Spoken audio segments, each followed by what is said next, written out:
Hey everyone, it's the Hey Poopy podcast. What that booty do from poop to pleasure to health. Hosted by me, Dave. And me, Ellen. Two curious people removing the stigma from your stinker. And why are we doing this? Because we love laughing and learning about butts and helping them to be the best they can be. And on this week's episode, we have my dear friend Laura Desiree, model, muse, and more. And she was excellent. She had a hard out, but she kept it going. Like bang, bang, bang, story, comment, yes, answered all the questions. Loved it. She was fantastic. Everything flowed really well, and she was a delight to have on. And because she's the actual host herself, she was so eloquent in the way she described her movements. Yes, completely. And you can hear something just like this clip. I recently had a revelation about toilet paper. I am on cam 3 days a week, and wow. I show wonderful close-ups of really all of my anatomy. And how many have I brought my butthole up and noticed that there's toilet paper in there? There's toilet paper in there. I've had audience members call me out for it. Oh. Some people will write in the chat and just say, toilet paper, you didn't clean. And what a rookie fucking mistake. And then one day I was camming from a different location that had a really luxurious toilet paper. And I realized I've just been a cheap piece of shit using, and that's why it kept pilling up on my undercarriage. So now I go full luxury on toilet paper. Ooh. I go for the extra thick in a cottonelle, almost quilt Deluxe experience. How could you not like this episode? I mean, she's fantastic. Please check her out. You'll see all the stuff in the socials, but she was a great guest, and we can't wait to have her on again. And if you'd like to actually know more about Ellen and myself, you can go to heypoopypodcast.com. You can find out all the info about us, the show, merch, all that fun stuff. That's the best portal to go to find out about the world of poop. And onto the shit show.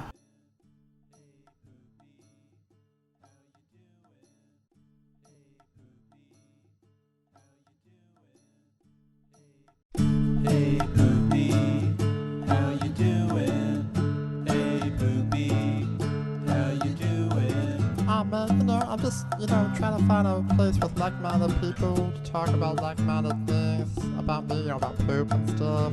Hey Poopy, how you doing? Hey Poopy, how you doing? Oh man, what's this right here? Is this a podcast about poop? Hey guys, welcome back on Dump Day. Hey everybody, it's the Hey Poopy podcast with Dave and Ellen, and this is episode 174, but it'll always be number 2 to us. And we have a very special guest today. We have Laura Desiree, good friend of mine, hustler, honey, cover model, and so much more. Hi, Laura. How have you been pooping recently? Hello to both of you, and poop recently. It has been, it's been an interesting journey. I recently switched to keto, the keto diet. So we've eliminated sugars. We've eliminated carbs for the most part. And it's a very high fat diet. So my poop has changed dramatically. Oh, I bet. And I'm more regular than ever before. Like I'm going more predictably, but the actual consistency, I've gone from, I was a 2 on that Bristol stool scale, and now I'm a pretty steady 4. Wow. That's about it. I'm a 4 now. That's great. Wow. Yeah. That's perfect. 4 is good. Yeah, that's what you want. Not everyone's body agrees with keto, right? Yeah. Because it's so high fat, and usually that transitional week, you have digestive troubles, whether it's constipation, whether it's diarrhea. And I definitely had the constipation. But once you sail past that first week of your body reaching ketosis, this amazing thing happs. Wow. That's great. Congratulations. That's Thank you. amazing. Feels good. All right. I pooped right before the show, so huge, like 4.5-ish. Wow. So that was really good. But is it the only poop today? No, I pooped early this morning before I was away over the weekend, and it was a holiday weekend, so we were eating I've not been eating meat really, except for like fish, and of course we ate a bunch of meat. delicious. And it was just like, my system was just like, holy, so I was just like crapping left and right. But today was like a big one because I had to drive back. So it was like a while and I was like, fun, I got to go to the bathroom. So it was very exciting. And I forgot my little travel bidet. So the whole weekend I was just going I kept taking so many showers. So yeah, it was an exciting, fun weekend and filled with lots of poop. And today was no exception. So I don't know. Ellen, how about you? Uh-oh. We're just coming from the 4th of July. Am I frozen? You were for a second, but go ahead. Okay. We just came from the 4th of July weekend. We had some guests over and we went to the beach. And as we were packing up to leave to the beach, I had to pee so badly. And I was like, you guys, I cannot wait to go home. I'm going to go pee in this bar. And I went in and I heard this girl go, oh my God, they're out of toilet paper. So before I went into the stall, I left the bathroom, went to the bar and asked them for some napkins, came back. So I was prepared. Thinking I just had to pee. So I sit down, pee, wipe with the napkin, throw it in the trash, not in the toilet to clog it. And then all of a sudden it hit me and I was like, I got round 2. I got to take a shit. And I only brought the one napkin in with me with no toilet paper. And I was like, oh my God, what do I do? So I remembered that I had my cooler backpack on my back and because there was no hook to hang it on. And I was like, oh my God, I have paper towels in there. So I was able to get in, get paper towels. It was just like a Bristol 3. It was like it wasn't like maybe a 3-inch long turd that popped out, but it needed to come out. I could not hold it. But thank God. I mean, always keep some kind of something on you at all time. You never know what's going to happen, especially if you leave the house. Yeah. And then I was going to say I've been in this situation and I've taken the actual like bones of the roll, the center of the roll. And I have run that, like the bones of the toilet paper and that one cylinder, and I have rolled that over my body, just trying to at least get something. Of it. Yeah, you got to get something. It's something. I've been there. That's like a skim. It's like a skim coat. It's just like a. Yeah. Oh God, I totally know that. But yeah, so and then otherwise today I did poop earlier today and I pooped the minute I got home because I was in New Jersey all weekend. But we had a house guest and they were like, we love that you have a bidet. Thank God for you. And I was like, right? Isn't it getting to a point where you go to somebody else's house and you're just like, what is wrong with you? What century are you living in that you don't have a bidet? I have been haunted by bidets, though. There's a couple spas around New Jersey. One of them being, should I say the name? If you can, if you want to. But you told me the story, and I have told other people. Okay. We can blank it out if you want to, too. I was at a spa. You're I was at a spa. Yeah. I was at a spa, one of those like Korean spas where you do the soaks and all the different rooms of different kinds of heat. And of course, they had a bidet in every toilet. Every toilet stall had a bidet attached to it, which is great. And the minute that I tried to strike it to put the little arm out and shoot the water up against me, the arm that came out was so caked in former people's poop that like I couldn't run away from that toilet fast enough because that last thing I wanted was any of that water to spray from that caked hose and hit me. So I had to like run, and I've been kind of fearful of bidets ever since because I don't know how did that get so messy? Yeah, someone didn't clean it. I mean, that is. Don't get me wrong, that is disgusting, and I would totally fully understand why someone would be hesitant. But I will say, in the defense of the bidet, that is a public one that's being used probably multiple times, and the staff probably did not clean. Obviously didn't do a good job of cleaning. So. Or they probably didn't even think to, because if it's like the ones like the Tushy one, the arm is always out, so you could always see it. But the like fancier ones where they go retracting back and forth, like that, you have to almost like question those. Or maybe someone stuck their ass in it. Oh no! You know what? No, but maybe because it was caked. Oh. No, I think what happened is they got it to squeeze it. Like the arm came out, it was squishing water all over their asshole, and as as that happened, they were like diarrheaing, like just spraying hardcore chunks. I'm going with up their ass. that's It's my fantasy. impossible. It's literally impossible to get. Seen those arms. You would have to be like the contortionist of our contortionists to get that up your Maybe ass. someone's like, I was working there. I was like, fuck this place. And It's so small. Like that's impossible. You'd have to be like a 3-year-old child to contortion your way into that toilet. Possibly. It's not. I do not believe it. It I was just worse think than like a cockroach coming out. It was worse than that. I can imagine. yes. It just you're in that vulnerable moment of I just took a shit and it feels really good and you're proud of yourself. You're still in this ecstasy of I had a great release. You know what? I'm going to take advantage of this amazing bidet that's attached to this toilet seat. I'm at a spa. My defenses are down. Yeah. I'm here to get some real relaxation done. And then out of nowhere, this like villain just appears from the back and it's like that slow moving Oh my arm God, that comes out. It haunts me. It visits me in nightmares. Even the fact that you saw it, so many people I bet didn't even ever see it. Oh yeah. That's just it. Yeah. Not to tag on to the bidet thing, but we went to some friends of ours in my old neighborhood. We ran into them in the street. They invited us to their place, and they bought their brown soap back in like the early 90s, like when it was like cheap. So anyway, their bathroom apparently was designed by some person that owned it before. They had a full-on bidet right next to the toilet. So I was like, oh my God, I forgot about this. But there's the old school bidet. Yeah. So, but I was taking a piss. I'm like, that's amazing. So my wife went in there to actually use it, and she's like, I went to use the bidet, and it's like all the water's turned off. They're like, oh yeah, we turned that off like 10 years ago. We never used that. I'm like, why don't you use it? Because my nephews would come over and they would just splash each other with it.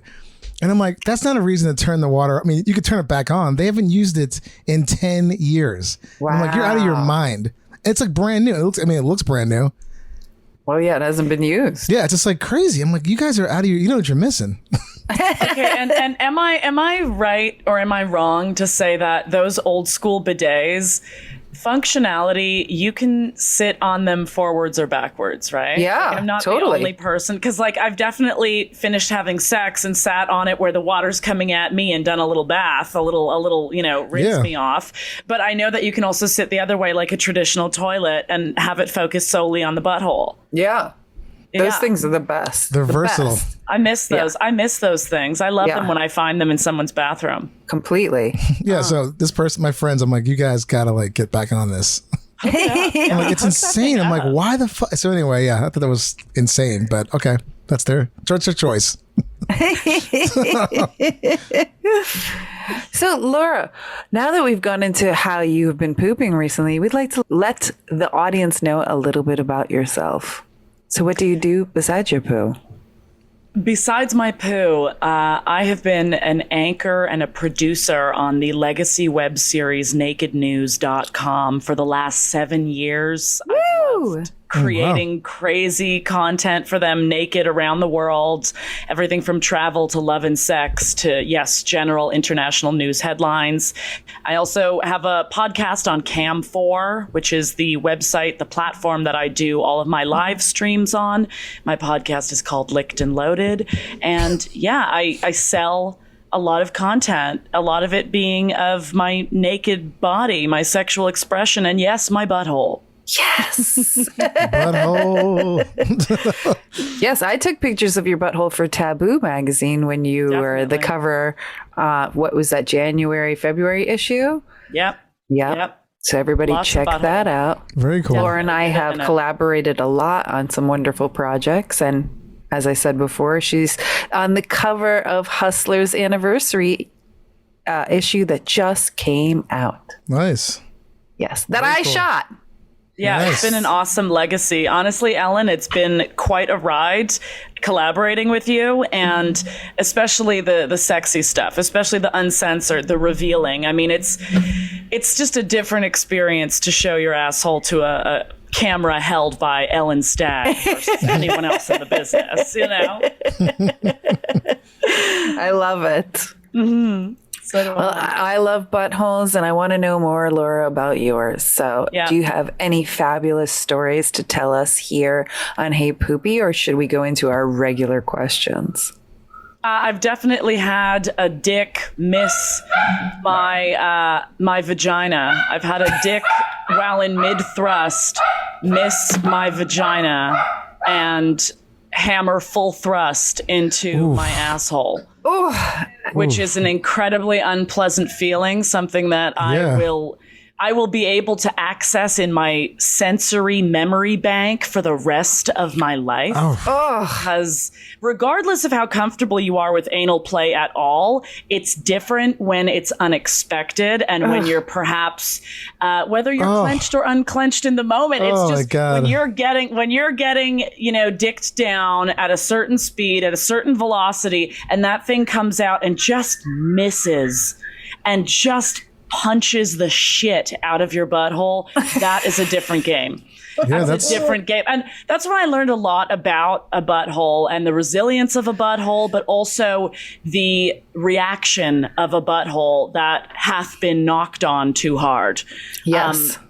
I didn't realize how much it can inflate. Yes. How much it puffs up and away from the body. I spent the rest of that night running my fingers over my butthole saying, this is insane. Fuck.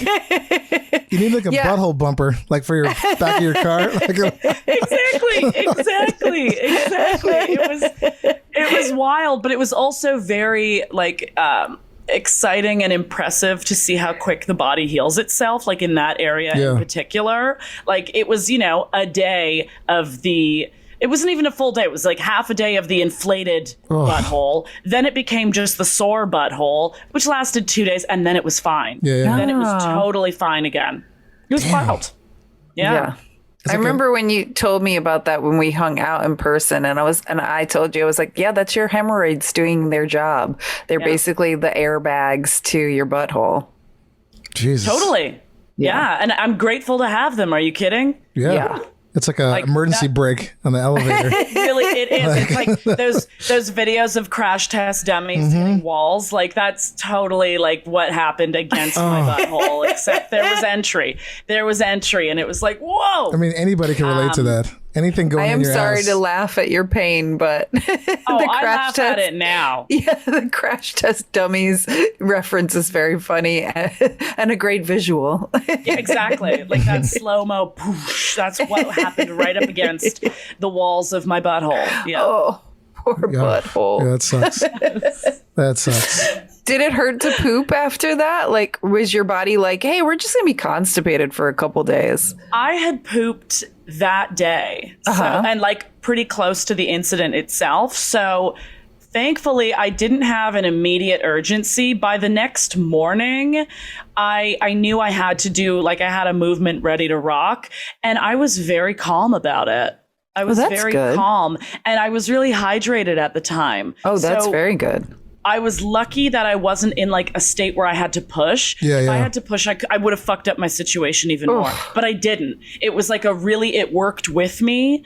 So for me, I didn't have any issues with having a movement the next day. That was actually okay. Okay, good. Wow. That's good. Yeah, very good. Sensitive stuff down there. Yeah. Yes, it is. Damn. Yes, it is. Like their neighbors, It's like crashing your car to your neighbors. We call it a fence.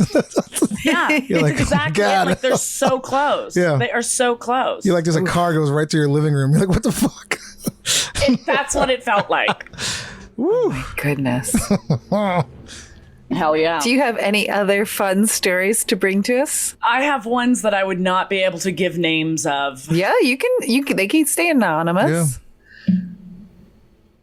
It would be the one I told you, Ellen. I don't know if it ever made its way onto this show yet. The one that you emailed us in? Yes. Yes. I did tell that one. And then that, okay, great. That one, and we'll end it there. I'm ready for your question. So, Laura, what kind of toilet paper do you use? And do you put it on the roll over or under? I love this question so fucking much because I recently had a revelation about toilet paper. So I am on cam 3 days a week. And I show wonderful close-ups of really all of my anatomy. It's a big crescendo in a live stream to bring your anatomy right up to the camera. And how many times have I brought my butthole up and noticed that there's toilet paper in there? There's toilet paper in there. I've had audience members call me out for it. Some people will write in the chat and just say, toilet paper, you didn't clean. And it's such an amateur move, right? You would think rookie that mistake, if rookie you've mistake. what a rookie fucking mistake. But it kept happening. And then one day I was camming from a different location that had a really luxurious toilet paper. I'm talking like a heavy 4-ply. And I realized I've just been a cheap piece of shit using, breakable, probably 1-ply toilet paper all this time. And that's why it kept pilling up on my undercarriage. I was like, I need to invest in better toilet paper. So now I do. I go full luxury on toilet paper. So I go for the extra thick, Cottonelle, whatever. I want the super thick, almost quilt-like deluxe experience. The deluxe, because it doesn't shed and rip across on the underparts of me when I especially need to be jumping on camera. And yes, of course, I should have, had the shower. I should have used the wet wipe. But sometimes you're jumping onto a live stream and you're busy. You got shit to do. Busy.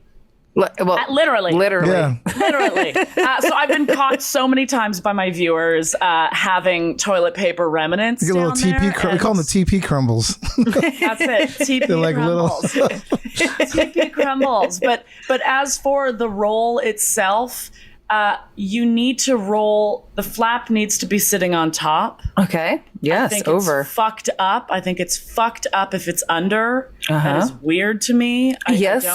I don't feel comfortable when I see that.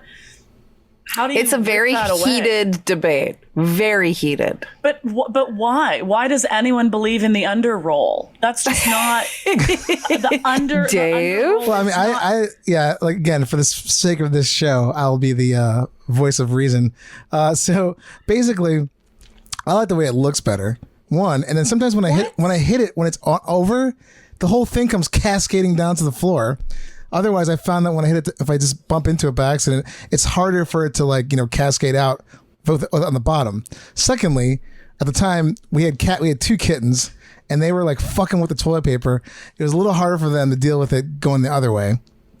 And I think you're a contrarian. No, what we've learned on this show is the TP industry has basically makes it so people will put it over so they can actually use more toilet paper. I think you want to be using like 20% more TP with it over than under. Wow, you got the stats on this shit, huh? That came later. This is only 3.5 years of literal, doing our research. Field tested research. Yeah. But it is so heated, and there's like a psychology around it. So I'm not surprised that there's actual differences in, say, the consumption and how these people differ. Like it's a heated battle. There's been papers produced about this thing, like heated debates, all kinds of scientific data. So I mean, and you're crazy.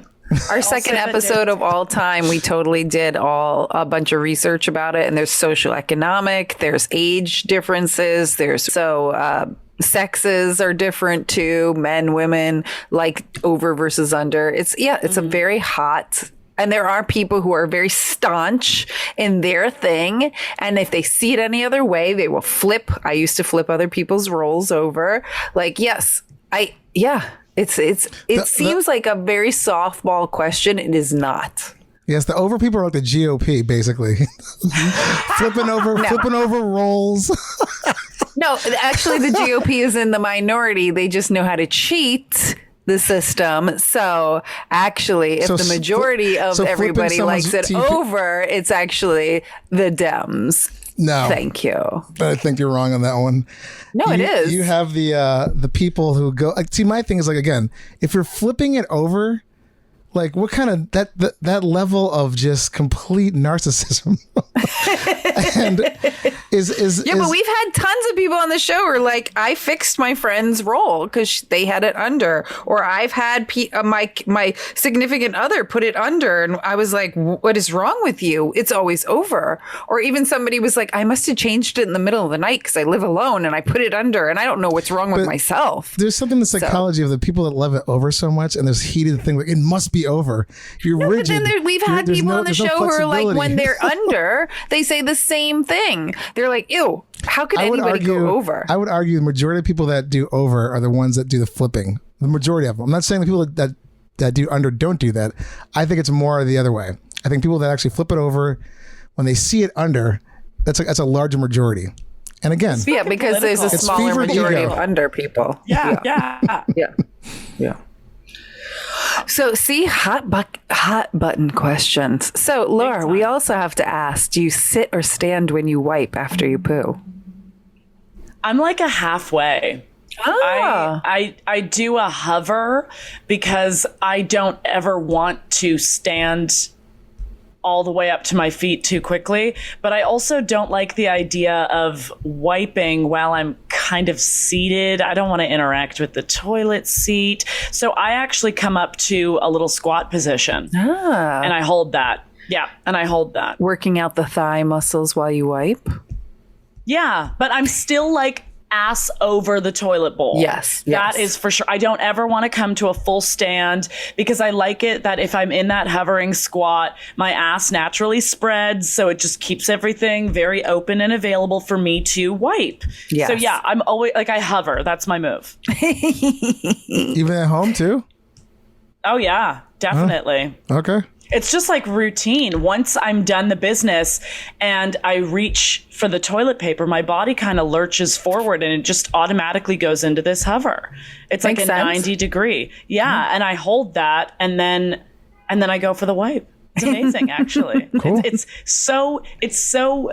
happens. It's just the way my body responds to that action. It's like out of nowhere, I've got thighs of steel and I'm ready to just hold it. Nice. I love it. Yeah. And I think that your emailed submission was kind of this story, but if you have any others of your first memories of farts or poop as a child. We were such a gaseous household. Like, I think it's being Eastern European, like mom and dad, both Hungarian. And so a lot of the food was like the meat and potatoes, sometimes egg and like sausage, all of that really carby shit coming together. There was a lot of gas and we ate so quickly. My sister and I, as twins, like there's just this urgency to clear your plate in case the other one, you know, might look at yours and ask for some of it. I can't explain it. It's like you clear your plate, you know, and so we would all eat so fast that there wasn't like the, you know, how they say you need to like take your time and try and chew, you know, the bite that you have in your mouth a certain amount of times before you swallow. None of that shit. This was speed eating. This was like strap it to your face and go.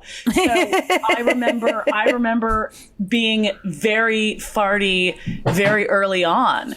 And it just felt like, is this our family curse? Are we all just going to be farty? Like my father has the loudest booming, non-smelly farts. It's an audible thing only.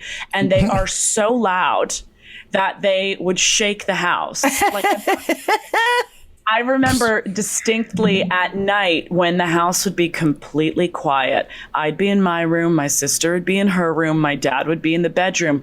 He took such joy and pride in letting out the loudest ripper imaginable. Nice. And then he would start laughing. And it was this maniacal laugh that would eventually, you know, come and it was contagious. I'd start laughing in my room and then Sophie, my sister, would start laughing in her room and we would be giggling for 25 minutes about his fart. Like it's awesome. The fact that you could hear it down the hall too from a separate room. Yeah, followed by this mischievous giggle. I was like, oh my gosh. And like it would start this giggle fit. Oh my goodness.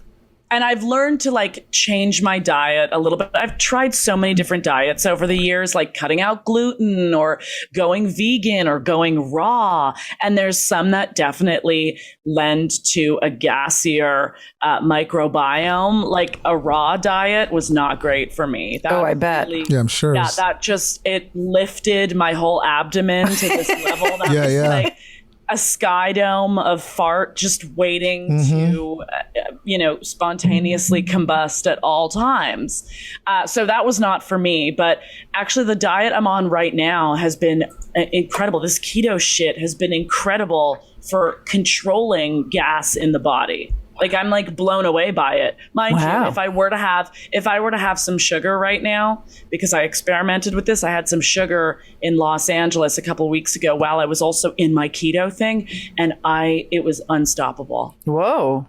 I was gassy within like an hour of eating the sugar, and it was painful. The kind of gas that crawls through your intestines and you feel it, and then it's just going in this elevator of, its way down to your ass, and then it, makes its exit. Just brutal. Oh, yeah.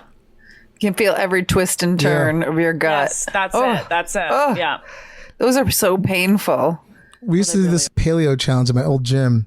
So everybody would not compete, but you'd win like a prize depending on, it wasn't necessarily a weight loss contest, but like body percentages and all that stuff like that. So, but they're kind of similar to keto in the sense where you're not really drinking, you're not really like eating sugar, but more high in fat. That said though, it ruined like a lot of alcohol for me. We can't drink bourbon anymore, but I could barely drink like anything like really, really overly sweet. It just, the sensitivity to things when you do that for a long time and you come back to it is just like weird. That's it. It becomes like this hypersensitivity because like sugar itself, wow, what a devil, huh? Yeah. This isn't everything. Devil. Ooh, you cut that out though. I mean, I'm sure it's still in some, like it's hard to eliminate it completely. Yeah. I am trying. It is such a fucking challenge though. Yeah, No, I mean, everything. white sugar's one thing. I think that's more evil, but like I truly believe in fruits, and like there's studies that people who eat fruit every day actually live longer. It's like because it's full of vitamins and antioxidants. So I feel like some berries are, I know that has sugar in it, but it can't be that bad for you. So berries are actually, I have this like app that tells you what you can and can't eat if you're trying to reach this ketosis, and berries are actually acceptable. Yeah. So that's good. Blackberries, I know are really good. Strawberries, raspberries are really good. Yeah. And I feel like they help you poop. Yes, they do. Laura, what's your favorite cure for constipation or diarrhea, if you have either of those? Okay, so I'm sure that both of you know what senna root is. Is it called senna root? I think so. I think I've heard of it. I don't think I've heard of that. So all of those stool softening teas that claim to be completely natural, they all have this thing called senna in it, SENNA. It is heavy duty. Okay. It is hardcore. I remember feeling so constipated a couple years ago that I would put like 2 or 3 tea bags into one mug, and I had this mass exodus that was so urgent. When your body is like, alert, alarm, we can't hold this any longer. It got to that level. It was so urgent, and it's just an herb. It's just like this ingredient that you find in a lot of these teas. They have, tummy tea, digestive tea, ballerina tea. All of them have senna root in them because that's what, smooth moves you along. Mm-hmm. I always call smooth move more of a rough ride. Yes. Or I have so many friends in porn, and I was told by a lot of them the magic of chia seeds. So if you do a chia pudding, that is a very gentle way of bringing back some comfortable movement to your bowels. It's not as, alarming as, say, the senna tea or any of those like suppositories. Those can feel like an alarm when you suddenly have to go. Yeah. But chia seeds are a really great one. I loved that feeling. It was like the most confident shit I ever took. It marched out of there like, thanks to chia, we're on our way out. It was very, very happy shit. Yeah. Nice. I just realized recently, and I don't know why, I didn't realize that chia pets were chia seeds. And I was like, how did I not know that? Like, it's like the pickle and the cucumber. I didn't like having that moment where you realize they're the same thing. But yeah, I saw that there's a video going around of a woman who covers her entire toilet in chia seeds and turns it into a chia pet. And I'm like, why? Why? Yeah, that sounds pretty dumb. There's so many of these diet, like the saltwater cleanse or the saltwater flush. Have either of you ever done that? Yeah. I've not done it. It just sounds evil. I've only done it twice. The first time I was very successful, but you will be pissing from your ass for like 4 hours straight. You cannot do it on a day that you have anything else planned. But the second time I tried it, it made me puke. You have to drink the water so quickly. That's the thing, is that it's on an empty stomach. It's a salt water, a certain blend, and you have to get it in you really quickly. And so that, I don't know what happened, but it all came the other way. And I was like, oh no, I wanted the effects of that exfoliating saltwater flush. Yeah. But I don't think I could do it again. Couldn't do it. Yeah. Sounds rough. That sounds like a reason to stop. According to this thing, it says senna. A lot of people with IBS use it, and for hemorrhoids, and they use it to clear the bowel before procedures such as colonoscopy. Oh, so interesting. Yeah. Take it and don't leave the house. Yes. Yeah, just be nearby something, and don't use more than like one of the tea bags if you are getting it from a tea bag source. Like, you don't need to overdo it. One dose of this senna is strong enough. Trust me. Yeah, let it kick in first before you go dump in that second bag. Yeah. I mean, I've gone forth with colonics to try and get things moving before, but that makes my digestive system shy. I have found. I have gone for so many colonics, especially before a shoot. They're always like, oh, let's go for a colonic. You know, you're going to be on camera tomorrow. And I don't see enough leave me. Right. I always see the water come out. You might get a couple speckles, but like I don't see the exodus that I'm waiting for. And I do this like sick mind game where all I want to do is see how much water I can fill myself up with. And it's like, this shouldn't be the goal. The goal should be, you know, how much can we move? But yeah, that one's never been that successful for me. And I know people swear by it. Yeah. I also think that it's also diet. I've had the best colonics when I've been doing kind of a detox, and then finally I'm able to like I'll break up all that stuff inside me. So maybe now that you're being keto, it might be good because you're pooping really well right now. Yeah. So it'll flush all that stuff out. But it's worth a shot. I'll give it. It doesn't work for everybody. I'll give it a go again, though. I'm always down for something up my butt. Well, keep us posted if you do it again. We'd love to have a follow-up. Let us know. Hell yeah. And what other products do you use to help you with pooping, from matches for the smell to sprays, supplements? Do you use a stool, wipes? What do you have anything that you do, a ritual at home to help you poop? I have a stool. I love the stool move. I love it. Yes. You know, when I was like, I guess 7 or 8, some very stressful realities were going on in my world with a very sick parent. My mother was very sick, going through cancer, and I actually had troubles in the bathroom. Like, I just wasn't having movements. I wasn't having any bowel movements. They sent me to a psychologist to try and figure out what's going on. And I remember they put me on mineral oil. Oh, and Jesus. They told me to use a stool to put my feet up. And ever since, I have used a stool because it actually did help in part of that relaxing and getting the body into a shape that is conducive to a really healthy way out. Yes. So the stool has been a big one for me. And Yes. I will, even if I'm at someone else's house and they don't have a stool, I'll find something and step on it. So like if I've been in your house and you don't have one, I have turned over that framed picture of your grandmother and I have used it to leverage my feet up. Like, I'm not joking. Whatever's in your bathroom, I will use it to angle myself properly. Nice. Another thing that all bathrooms, bidet and a stool. You need those things. And so our last and final question, Laura, and our most favorite question of the hour.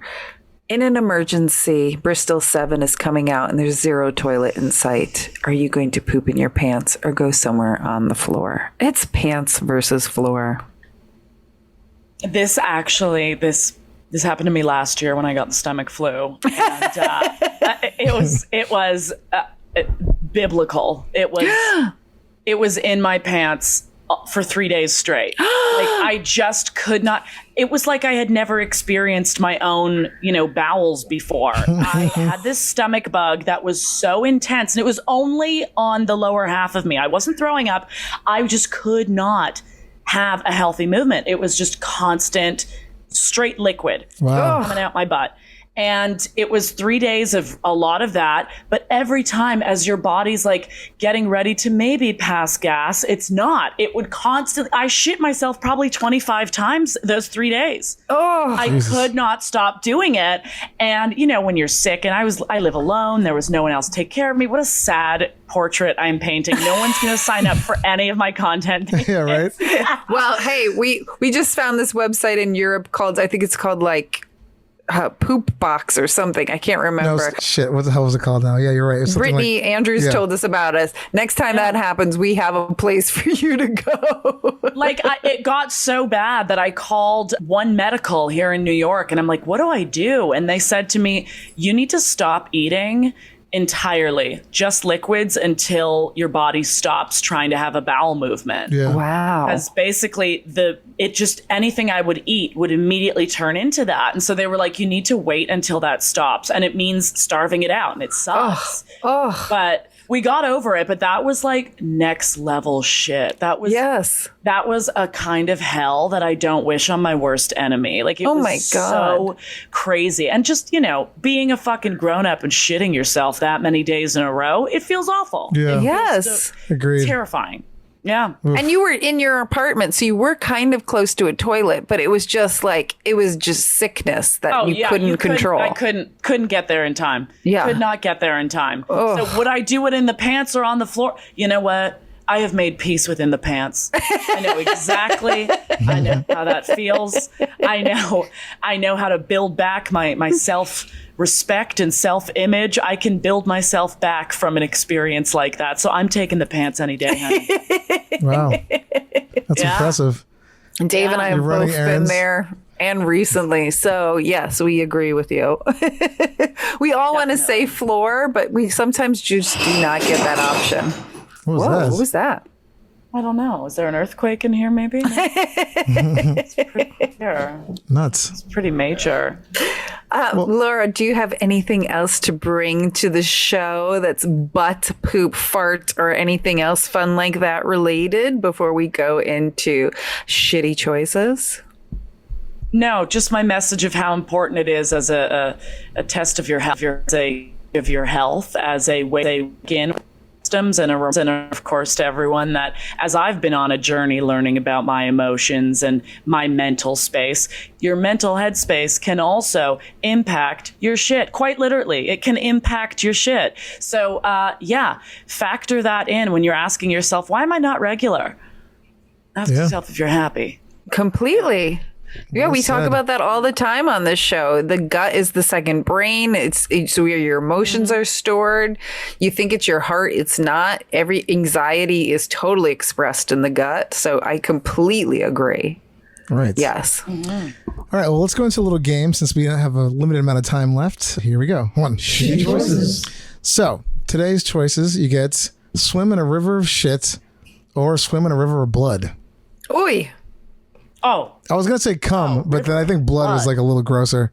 I mean, they're both River disgusting. Of blood is like vampire as fuck. That is like wicked hot. I would totally swim in a river of blood. Are you kidding? Can we photograph it? That'd be sick. I mean, the visuals would look good, but still, just think crossing a river of blood, I'd be like, I mean, they're both horrible. Oof. But I mean, I would be breaststroke only, like old lady swimming where I can't get my hair wet. you might get some waves splashing you. Oh, you said a river. I didn't know that rivers had waves to them. Sometimes rivers could be a little like babbling brook, like the Hudson River, something like where it's like strong current. Ugh, the Hudson is a river of shit. Yeah. Something like a strong swimming river, in there. not a ripple, like a. If you jumped in, it's like it's taking you for a little while. Oh, yeah. No. I agree with Laura. Blood. Yeah, I went with blood too. I mean, shit is just what? No. I mean, blood, at least. Blood, you can get all kinds of shit, but it's like, I mean, it's the better two of the options, you know? But isn't that like a QAnon conspiracy? Like we were bathing in blood as Democrats. So, I mean, it kind of only makes sense. I don't know. I don't really follow that, but yeah. Well, that's part of their conspiracy that we're bathing in babies' bloods and murdering children. I thought that was for the Hollywood elites. Yeah, but yeah, we're rolling the eyes. that's yeah. So river of blood across the board. Okay, so.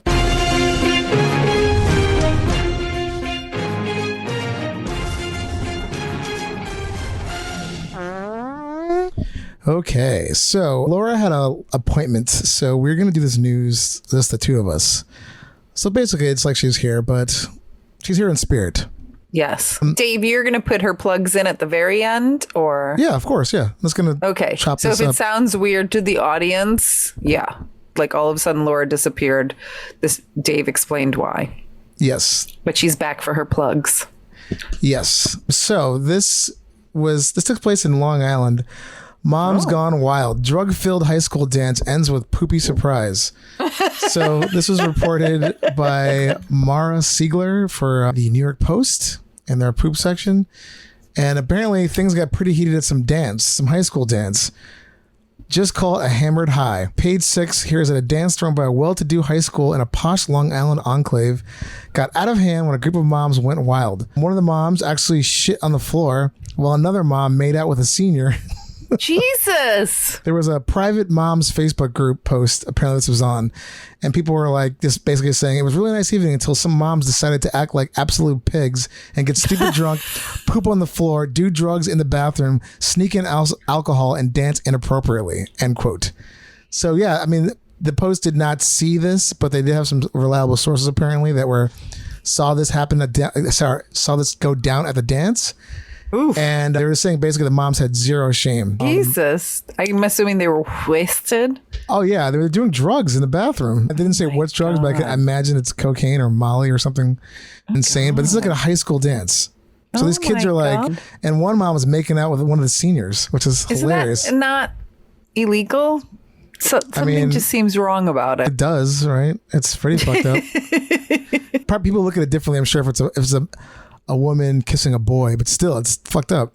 Kids like, what the hell's going on? And this is a high school dance, so I'm assuming all these high schoolers have phones. I'm assuming there's some video out there. Well, apparently it was ripped off the Facebook group, the post. So shockingly, no one has any actual evidence of this, or at least none that they're willing to share.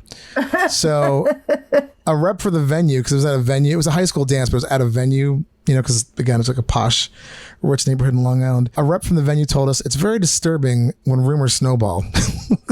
They added they have another event scheduled, but they're basically canceled any events from that high school. Oh my God. In the future. Yeah. So apparently there were some boys dancing around with no shirts on. I love the one mom made out with a senior. That's insane. Yeah. Like that's really fucked up. Yes. It's crazy. So reps for the school did not respond for requests for comment. I'm sure they're probably like, I'm not even responding to this shit. It didn't take place on school grounds. I don't give a shit. But that's really disturbing. Yeah. I mean, the shit on the floor. Sounds like these moms had some pent up, like they were bored at their life and finally let it all out. Shit and molesting children. Yeah, I can imagine these are women that were probably like, again, super bored with their life, and then actually just, I'm going to relive those great moments, which if your high school moments, that's your greatest moment in life. But apparently these ladies wanted to go for it, and they did. I mean, I'm shocked no one took a picture of this shit on the floor. Like at the very least, like there should have been something like that. I bet there is. I mean, someone's got to like, look, if you have that photo, whatever high school this was in Long Island, please send it to us. Just email us at heypoopypodcast@gmail.com and we'll take care of the rest. I can't believe you're asking for that photo. I mean, I don't want to see it. I don't want to see shit, but I need to see what some Long Island Real Housewife of Long Island did. These people are the worst. I know. What's his bucket? The guy Andy who does Cohen? all the Bravo. Yeah, Andy Cohen. Yeah. I feel like he should be signing those bitches up for the next Housewives franchise. 100% should. So, oh my God, it's so fucking stupid. But yeah, with that, Laura, thanks again for being on the show. If you have anything you want to plug, please let our audience know, where they can find you. I have had such a blast. Thank you so much for having me here on the legendary Hey Poopy podcast. Make sure that you keep in touch with me online. You can find me on all social media as Laura X Desiree. Big Instagram, big Twitter user. Please find me there and tune in for my broadcasts on Cam 4. Those are Mondays and Thursdays, 5 to 7 p.m. Eastern. Can't wait. Yes. Okay, great. And check out her podcast, Licked and Loaded. That's right. Licked and loaded. Awesome. And thanks for laughing and learning everything but with us. And happy pooping, everybody, and enjoy your butthole. For more info, go to heypoopypodcast.com or email us at heypoopypodcast@gmail.com. You can send in show ideas, guest requests. Check us out on Twitter at heypoopy, Instagram at heypoopypodcast, TikTok, Hey Poopy Podcast, and our awesome new Facebook fan page. Go check it out at Hey Poopy Podcast. We're also on Discord at Hey Poopy Dumps, or you can contact us at our new awesome hotline, 203-998-5579. Hey Poopy Podcast is brought to you by Perfect for Entertainment. Produced by Dave and Ellen. Edited by Dave. Executive producer Stormy Leather. Theme song by Jordan Perlson. Hey Poopy.